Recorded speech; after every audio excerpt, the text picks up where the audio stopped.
जो असासों में आप पैसा इन्वेस्ट करते हैं ना, एक बात याद रखें, बड़ी सोच समझ से करना चाहिए। तो असासों में तो आप जितना इन्वेस्ट कर सकते हैं उतना करें तो ज़्यादा बेहतर है, क्योंकि जब आप सारा इन्वेस्ट कर देंगे तो आप खाली हो जाएंगे। रिसोर्सेज को इकट्ठा करने की तरफ फोकस करेंगे और बाकी पैसा आपका ना सिर्फ सिक्योर है बल्कि वो अपने उस रेशो के साथ ग्रो कर रहा है वक्त के साथ साथ। वो 6 महीने का मार्जिन रखते हैं कि 6 महीने पहले उनको पैसा चाहिए तो वो 6 महीने पहले कोशिश शुरू कर देंगे, 6 महीने के बाद हमने इसको लिक्विडेट करना है। तो आपने कोई प्रोड्यूस करनी है सर्विस या प्रोडक्ट और वो आपने फिर बेचनी है और वो लोगों को एक्सेप्ट होनी चाहिए, कबूल हो, अच्छी लगे, मानी खेज हो, मतलब उनकी रिक्वायरमेंट फुलफिल करती हो वगैरह वगैरह। आपको कुछ नहीं करके भी आपको रिटर्न ऑन इन्वेस्टमेंट बहुत अच्छा आएगा और उससे आप जितना चाहें कमा सकते हैं। उसकी रेंटल वैल्यू होगी, उसकी एक एग्जिस्ट करती हुई वैल्यू है। रियल एस्टेट हमेशा सेफेस्ट है दुनिया भर के अंदर, लेकिन वही अर्ज किया कि लीगल हो,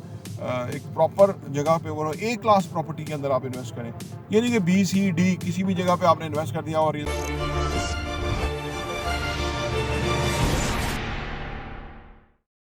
सर प्रॉपर्टी में कितना इन्वेस्ट करना चाहिए? जितना आप अफोर्ड कर सकते हैं उतना करना चाहिए या अपने आप को थोड़ा सा स्ट्रेच करके किसी बड़े साइज़ में जाना चाहिए ताकि वो फिर बाद में आपके लिए कंपल्शन बन जाए ताकि आप उसको इजीली मैनेज कर सकें? आपके ख्याल में क्या करना चाहिए?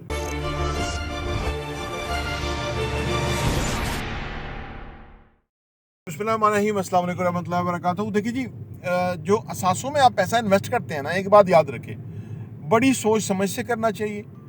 लोकेशन, कैटेगरी, एक्स्ट्राऑर्डिनरी चीज़ जिसकी कल को रीसेल वैल्यू हो, जिसकी वैल्यू आने वाले टाइम में बढ़ रही हो, लीगल हो, मिसाल के तौर पे हो, मतलब एक अच्छी चीज़ हो, वहाँ आप जितना है सारा इन्वेस्ट कर दें, उससे कोई फ़र्क नहीं पड़ता, क्योंकि उसने डिवैल्यू नहीं होना, उसकी वो ख़त्म नहीं होनी, जो है ना वो डिमांड, और वो किसी वक्त भी रीसेल हो सकता है। तो असासों में तो आप जितना इन्वेस्ट कर सकते हैं उतना करें तो ज़्यादा बेहतर है, क्योंकि जब आप सारा इन्वेस्ट कर देंगे तो आप खाली हो जाएंगे। जब आप खाली हो जाएंगे तो फिर आप और रिसोर्सेज को इकट्ठा करने की तरफ फोकस करेंगे और बाकी पैसा आपका ना सिर्फ सिक्योर है बल्कि वो अपने उस रेशो के साथ ग्रो कर रहा है वक्त के साथ साथ। तो असासों में इन्वेस्ट करना रियल एस्टेट में तो कोई प्रॉब्लम ही नहीं है, बल्कि दुनिया के जो बिजनेसमैन है वो रियल एस्टेट में और कमर्शियल रियल एस्टेट में इन्वेस्ट करते हैं। और बिजनेसमैन, आपको पता है, सबसे ज़्यादा पैसा जो है वो बिजनेसमैन को चाहिए होता है, हर वक्त, किसी भी वक्त चाहिए हो सकता है। अगर उसने कोई तो वो 6 महीने का मार्जिन रखते हैं कि 6 महीने पहले उनको पैसा चाहिए तो वो 6 महीने पहले कोशिश शुरू कर देंगे, 6 महीने के बाद हमने इसको लिक्विडेट करना है, क्योंकि उसमें टाइम लग सकता है, तो लिहाजा सारा पैसा वो उसमें इन्वेस्ट करते हैं। तो इसमें तो कोई मसला नहीं है कि आप जितना इन्वेस्ट करना चाहते कहते हैं।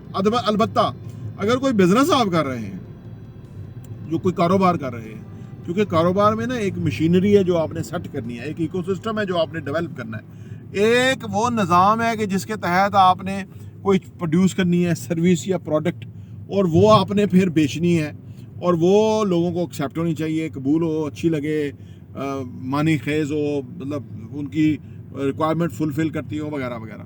तो उसमें ये है कि अगर आपके पास फर्ज करें करोड़ रुपया है तो 10 लाख से ज़्यादा आप इन्वेस्ट ना करें उस बिज़नेस के अंदर, 90 लाख रुपए पीछे बैकअप पे रखें, ठीक है ना। तो वो उसमें महतात रवैया अख्तियार करना चाहिए, क्योंकि ऐसा ना हो कि आप करोड़ रुपया शुरू करके आपने बिज़नेस शुरू कर लिया, अब पता लगे वो बिज़नेस चल ही नहीं रहा, प्रोडक्ट वो बन नहीं रही, सर्विस वो दे नहीं पा रहे, रेवेन्यू वापस आ नहीं रहा और ख़र्चे हो रहे हैं और आपने लगा दिया है, तो अब आप गए।